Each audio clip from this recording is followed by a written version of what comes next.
Hello everyone, and welcome back to Wargame Red Dragon. We have a 2v2 for you guys today, myself and Hun against Yevgeny Prigozhin, which is a bit of an edgy name at the moment, and the Sergeant Challenger, who's a very nice fellow from the UK, I think. And, well, I thought it'd be nice to share this one after concluding the series of tournament finals because, well, Hun and I have some excellent teamwork together usually, and this game was absolutely insane, as you may or may not have noticed from the title, which is going to be something along the lines of World War One, because oh man, it felt like it. It so felt like it. So we saw a lot. I mean, just look at this column. So many units, so many M41A1s, 5-point boxes, all this sort of stuff. And after looking for seed, I took a bit of a cheeky decision here and got the Cheetah D to fire. Not really close range, a little bit after the curve. Didn't really get any kills with it, actually. I think everything there survived. But it is going to be slowed down a little bit, panicked, stunned, all that sort of thing. Look at that. Leopard 1A5 NO2 is coming forward. I'm playing as South African Marines, which is not exactly the most cost-effective deck, shall we say. And when it succeeds, it tends to succeed because of taking advantage of, well, I think the best way I've ever seen it put, is low probability, high impact events, and then exploiting the result of those.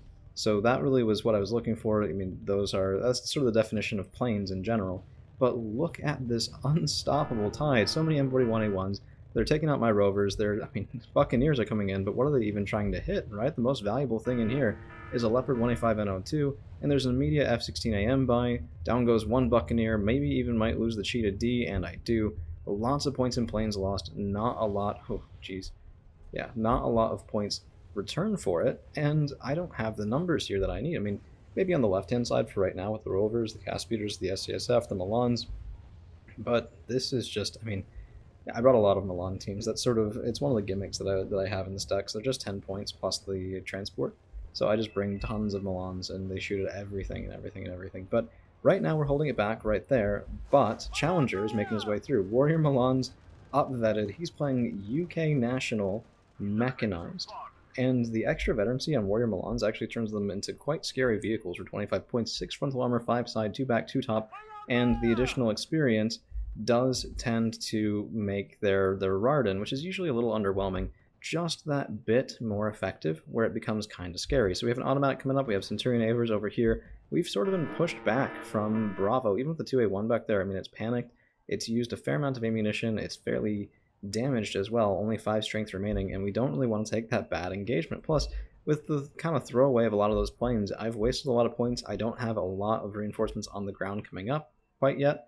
And we were hoping to get a little bit of tick, so Han's coming over to Cap Foxtrot, and my Beta 90 is just trying to say, hey, you know, stay back just a little, but we lose line of sight on everything. So I was hoping for a little bit cheeky kills with those Ingways against Warrior Milans, but no joy quite yet. And Challenger does a nice job moving away from that too. I'm sure he saw the Beta 90, and he's just sitting there going, yeah, no, you're not going to get those kills. I'm going to move away over here, and you're going to have a rough time of trying to find me and trying to extract that value. So, I mean, it was a good move. It was a good spot. Certainly just very responsive gameplay from Challenger, who's basically achieved what he needs to on his side. He doesn't even really need to do all that much more. As long as he can hold us out of Bravo, that's a +1 for them and a contested Gulf, which means that Red eventually takes it, even if we are getting a little bit of tick right now. Now, Buccaneer will make that a bit challenging here. I took all these down bet, it's kind of stupid. But Challenger Marksman, by the way, has more than enough armor to survive hits from the Cheetah D.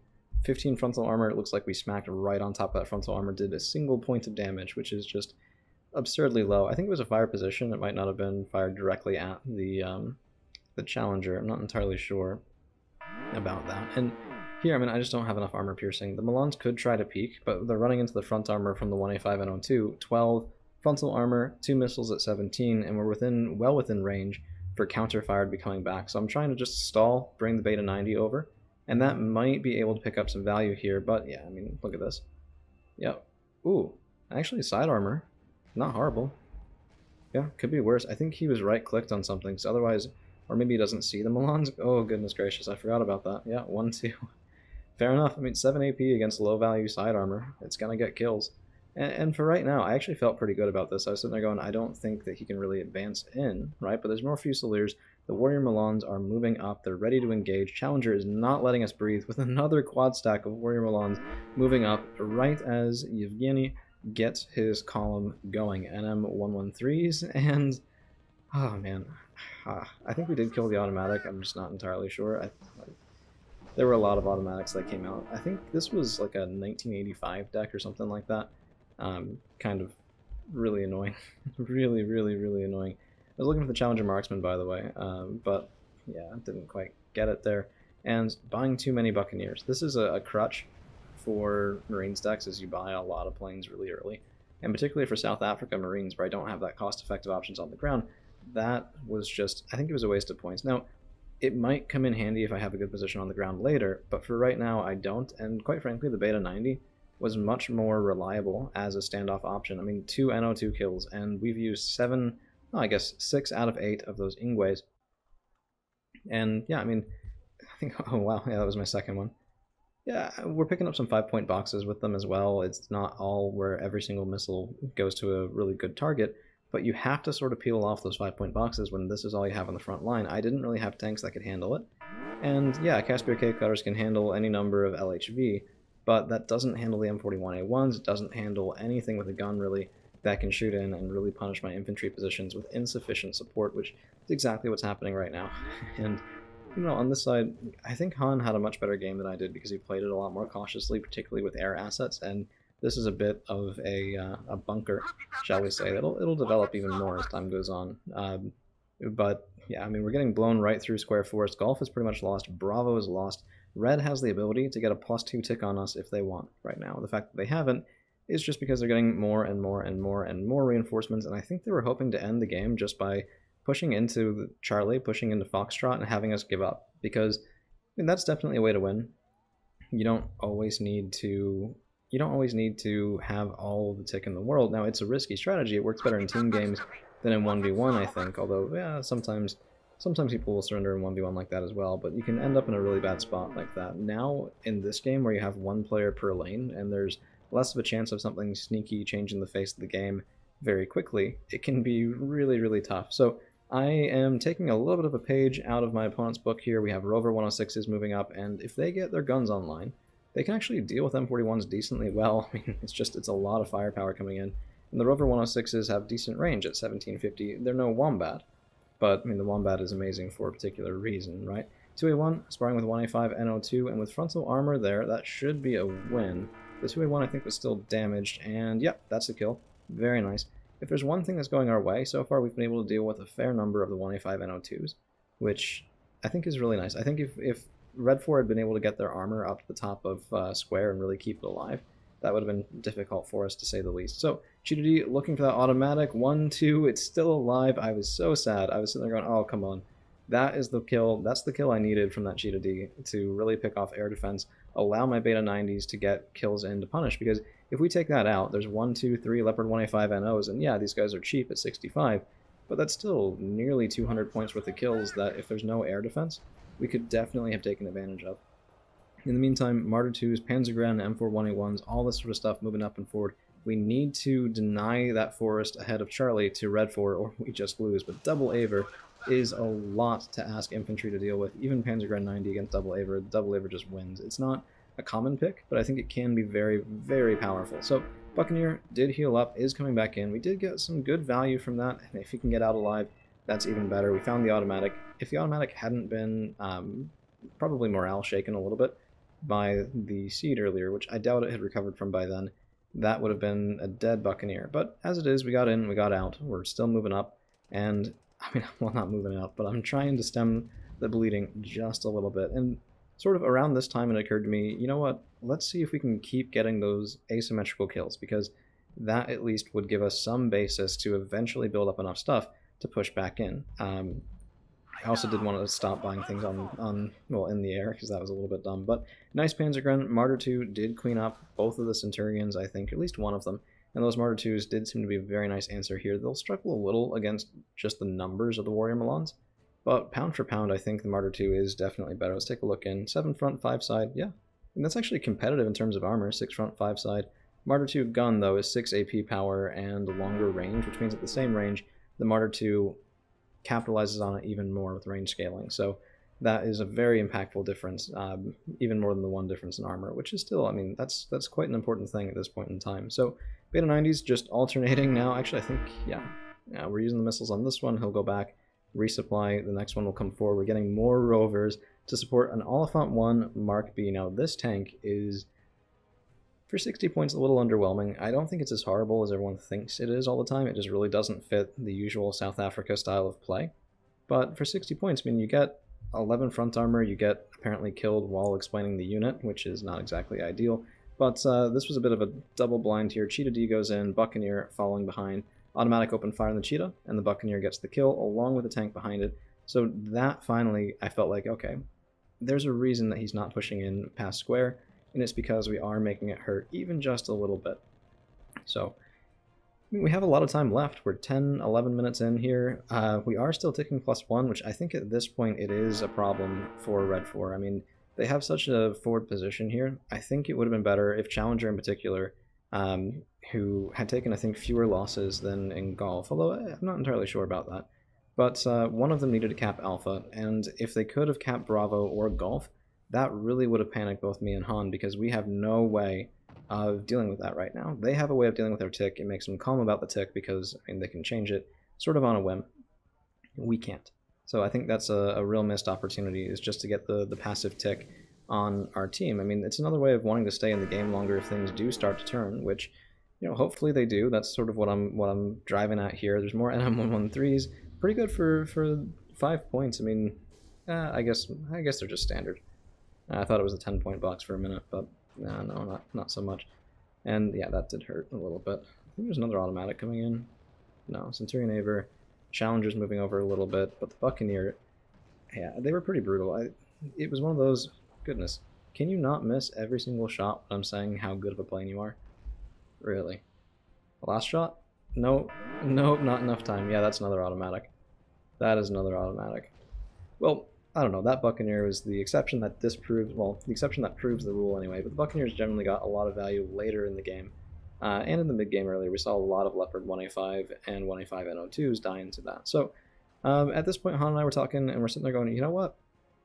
I think we actually can turn this around. What we need to do is we need to do a coordinated push. We need to get just more than they can deal with at one point in time. We need really to retake square. That's a really big priority. Because if we can retake square, then we can cut off this direct reinforcement route. Because anything that comes down here is going to get shot at and make them go around the long way, which will lighten up the pressure on the right-hand side of the field as well. So really just incremental advantage there, makes it a lot easier to deal with it on the other side, and that at least was one strategy to get back into the game. The other is just, I mean, just keep pushing in to that section of woods. But I think one thing that really hurt Challenger in particular in this game is every lost Warrior Milan is really expensive. It's 25 points apiece, and those Jaeger 90 themselves are, I mean, they're 35 points, but they just picked up a Warrior Milan like it was nothing, right? Like that group is still really healthy. They still have 7 shots out of 8 on their car boost of M3, and just the presence of the Panzergren 90 and the Jaeger 90 made it really tough for Challenger to push into this section. Now, one way of getting around that, so I'm not sure why I'm saying this against the person who I was playing against, but I think it's always good to think about it, to discuss it, and all of that. Ooh, automatic pickup? Maybe? Yeah, there it is. Canberra actually got him, I think. One way to deal with that is if you get mortars and you just smoke all of this and you extend the woods. Because what's happening right now is every time your armor peeks out, they're getting basically anti-tank weapons on them from multiple directions, potentially. You extend the forest, you grind in with your own infantry, and you make your support be able to take incremental engagements instead of getting hit by everything that's defending all at once. Basically, you cut off the blue 4 line of sight from their supporting vehicles and supporting infantry. It could be really powerful. I think with that earlier, particularly when you still had a lot of Warrior Milans that were pretty healthy, and before a lot of this had been built up, mortars would have allowed you, with a little bit of smoke, to really continue that offensive. And once you get in here, that is a problem. That is really tough for our side to deal with. So that would have been, I think, a nice thing to have happened earlier on. So at this point, a couple of plane buys from Hun to Hun, Tornado ECR, the KWS, to really just sort of say, hey, these are our skies, we're going to get some value out of this now, and you're not going to be able to stop the Buccaneers, not going to be able to stop the Cheetah Ds, anything like that. And you can tell Red 4 has kind of petered out a little bit. They finally have capped Alpha, stopped that bleed, but with 24 minutes left, 163 is reasonable. It's not the end of the world, but it will take 11 minutes of dedicated +1 tick in order to deal with, which they have now started. So A little bit late on the tick, but I think better late than never, and this is certainly the sweet spot where they do need to just begin that and quickly follow up on it. So that 1, 2, 3 cap right there is pretty nice. Now the +2 is a big deal. Unfortunately, what this told me and Han at the time is you're no longer looking to win the game by pushing us out, and the reason for that is just because attrition has started to stem the tide for us a little bit. Which, I mean, that's really good for us, that's not so good for Red. We got a lot of nice pickups there on armor, there's just territorials here. Most of Han's stuff was able to get in and get back out. Now, I did lose a Beta 90 a little bit stupidly there, but we're finally making a bit of a difference. Blind Fire cheated D because reasons, but, you know, I never said I was making great decisions here. And that, especially with the +2 tick, says any weakness that we think that we see, we have to use right now because we will not get another chance. That's going to be 5.5 minutes of tick, and they're even with us. There's 23 minutes left in the game. It's way too much. It's not acceptable. We actually lose the game outright if we let them just have a 2 with a +2 tick, and not even in all that long. Every 10 minutes is 300 points. So they need about 16.5, 17 minutes to win the game from where they are right now. Now, Alpha Mark 1's not the best, but with the Milan support, with the SASF support, with the Buccaneer coming in to peel off any tanks that shoot in, I mean, look at that, 185 NO2, would have definitely killed the other Oliphant, but instead just picked off by a Buccaneer. And yeah, I mean, we lost him, but this is why the coordination is so incredibly important in team games. ECR picking off not 1, but 2 different anti-air options, and we've really been hitting them hard on that all across the entire front, making sure that they either run out or they don't have them where they need to be to really punish us for all of our planes. So, I mean, SAS will do that. Yeah, goodness gracious. They landed that hit. Nice one. Nice placement on that. Good defensive placement as well, because SAS, because they don't have a tertiary MG, are less likely to reveal their own position, and they don't need to be microed as much to handle armor and infantry at the same time. Now, FE511 Warrior should not be shooting here. The reason I can see him, I think, is that the Rarden is shooting, and yeah, we lose sight when he backs up a little bit and is no longer shooting. So now I know where he is, now I know where he's moving to, and we have a Cheetah D2 coming in, looking for that kill. Let's see if we get it. 1, 2 missiles coming in here, and yeah, no. I fired on the old position, I think, so unfortunately he is still alive. A little bit of a waste of a plane. I got a little overexcited. Probably should have got a cluster plane or a Canberra and just flattened the entire section. But, you know, live and learn. And, well, yeah, this is what upvetted Warrior Milans can do. Look at that. 2 of them hit. 2 of those ATGMs hit. And they're Milan F2s. They're 24 AP power. So that's going to be a lot of damage coming in. But we're back into square now. This is looking, well, we've stopped having the constant attacks from Challenger, and with the buildup of Dragoner and Panzergren on this force, we should be moving forward shortly in this game. Buccaneers coming in, I mean, M84A1 scraping the bottom of the barrel. I like this tank, though. For 15 points, I do like the tank, but it did sort of say a little bit of their lacking numbers at the front. Man, it hurts to use the Ingways on that. Oh, the Buccaneer shoot it too. Goodness gracious, I need better micro. I also need better recon. So most of my recon vehicles had died. We're going to be bringing out more of them shortly. More ferrets. These are actually the 15-point ferrets. I do like them, particularly against cheaper stuff, because the 1 frontal armor slows down a little bit of the damage that they take. It's not enough to really call them survivable, but it is certainly better than nothing. And Milan's getting some crossfire shots on the Warrior. Warrior Milan's over there was pretty nice. No kills, but it does sort of tell Challenger, hey, this is not free. We're making our statement here. We're doing exactly what I said earlier. And yeah, actually, we got a 25-point pickup there. Pays for Milan 2.5 times over. This is sort of the beginning of the great Blue 4 pushback in World War I Cold War edition, I suppose. Just, I mean, look at this. So many units. So many LHV, more Leopards. The SASF are not really using... Yeah, okay. When armor gets in range, they use the LRAX. This is the same thing as I said with the SAS. No micro required to cycle between those 2 targets because there's no tertiary to get in the way. Now, it's not the most effective secondary, the LRAC F1, but it is still more than enough at close range. Also, this is the value that you always want to get for like airborne decks, Marines decks, where you want a lot, where you need a lot of value out of your planes. Is just keep them coming every 5 seconds. Take apart your enemy's AA, take apart their air superiority fighters, and make them unable to prevent you from getting value. It's a huge thing. It's part of why I can't really play the Soviets all that well, is I'm only okay at it. I'm not very good at it. It's what makes the 25T shine. If you can take out supporting elements, the 25T is the epitome of, I'm going to hang out and use my air superiority to just wreck your day. And when it works, it's devastating. It's absurdly good. When it doesn't, it's a waste of points. And we've seen that same play this game, where when it works, it's really oppressive. We took out lots of tanks, we took out lots of support, and when it doesn't, maybe not so much. Now, this from Challenger, I think, was probably an older buy. This thing is very slow, the Challenger Mark 10. 110 road speed, 45 off-road speed, and I think he's thinking better of it. Yeah, right there. Turning around. Yeah. Unfortunately, sighted by a Buccaneer, so yeah, there's the kill. 145 points, and that sort of makes up for losing the Beta 90 trying to get the same thing. But now, they're down from a +2 to a +1. We actually caught that before they even caught up to us right now, and yeah, it's still a +1 red 4 tick, but there's a Fuchs right here next to Golf, and that, I mean, it's stuck in the mud because of course it is, but once that gets in, we actually even out the tick, and this right now would be a tie, but with an Oliphant Mark 1B here with Dragonair moving forward, if we can countercap in Bravo and keep the Golf to ourselves, we reverse this, we turn it on its head, we get +1 going, and can definitely win this game. So what looked like a really horrible situation, we were able to grind out surviving just long enough to make it into something somewhat manageable. Maybe not amazingly so, but somewhat manageable. Cheetah D2, Canberra, and the Cheetah D2, this was sort of almost a unit test, calling them in against the Warrior Milans, and I think we took them both out. No, only one. One of them did die though, right? Yeah. Got one, didn't get the other. A little bit disappointed with that plane usually. It doesn't tend to get all the kills that I hope from it. But yeah, we've got the other pick up the Buccaneer, getting even another one. Look at that. Another one.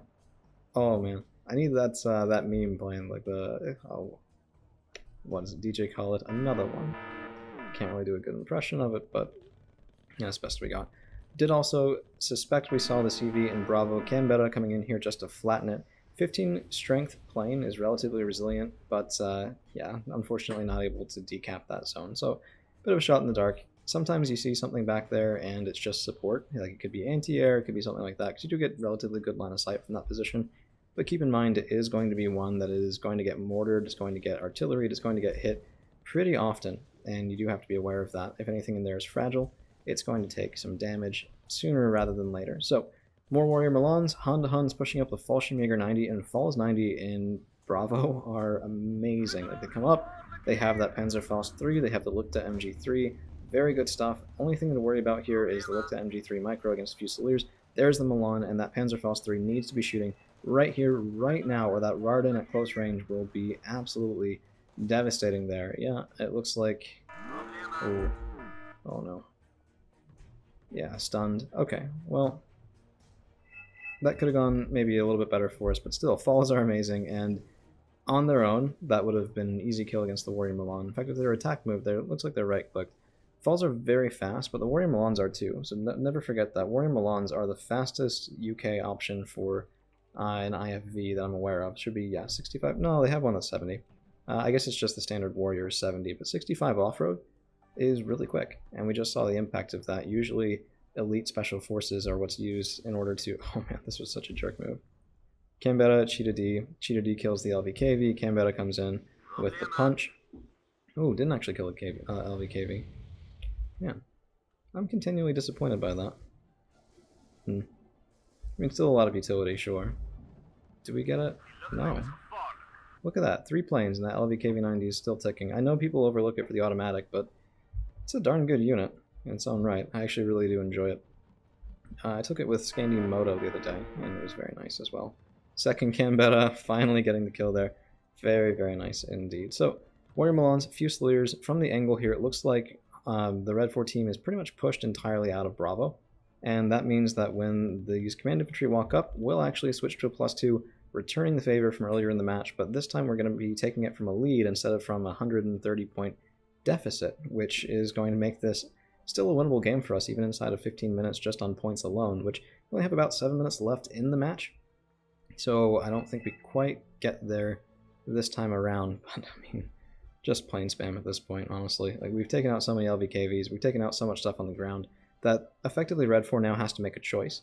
Do they bring in an air superiority fighter and sacrifice a minute and a half worth of troops on the ground? Do they call in anti-air and sacrifice more time of effective troops on the ground?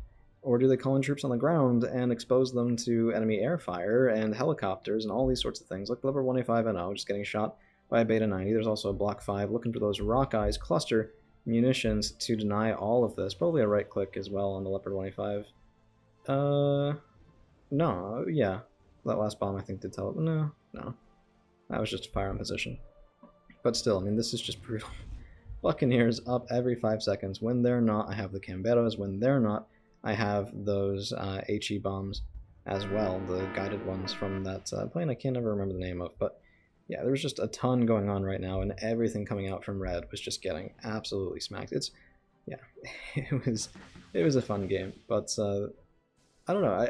I enjoy games where there's a comeback, where there's a flipping things on its head sort of element to it, and this is what happened definitely for us in this game, where I thought we were just going to lose outright. I thought we were going to lose Charlie. I thought I was going to lose part of Foxtrot. I thought we'd be fighting against Red 4, this far forward and into Foxtrot, and that's a death sentence, man. Oh, cheated D2. That's what it is. Yeah, fair enough. Yeah, down goes that plane.